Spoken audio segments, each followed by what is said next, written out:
গতকালকে রাইতে আমার বন্ধু মোবারক কল দিছে আমারে, যাই কইতেছে যে বন্ধু দেশটা তো রসাতলে গেল গা, পাবলিক টয়লেটের একটা ভিডিও ভাইরাল হয়েছে। আমি কই পাবলিক টয়লেটের একটা ভিডিও ভাইরাল, দেশ রসাতলে গেল, ঘটনা বুঝলাম না।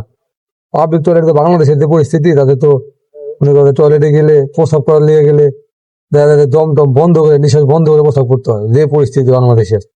তো কোন দিয়ে বন্ধু দাও ভিডিওটা দাও, তো বন্ধু আমার ভিডিওটা দিল। দেওয়ার পর দেখি একটা পোলার একটা মাইয়া। তো ভিডিওতে আমি যেটা বুঝলাম, তো আমি তখন মাঝে মধ্যে পাবলিক টয়লেটে যাইতাম, নিঃশ্বাস টিশ্বাস বন্ধ করে প্রস্রাব টস্রাব করতাম আর কি। তো মনে হলো যে ওই যে পোলাটা আসছিল, পোলাটা হয়তো বা প্রস্রাব করে লেগে গেছে, মানে দম বন্ধ রেখে প্রস্রাব করতেছে। এই পরিপ্রেক্ষিতে ওই পরবর্তীতে যে আপুটা গেছে, আমার মনে হয় উনি গেছে ভাইয়াটাকে অক্সিজেন দেওয়ার লিগে আর কি।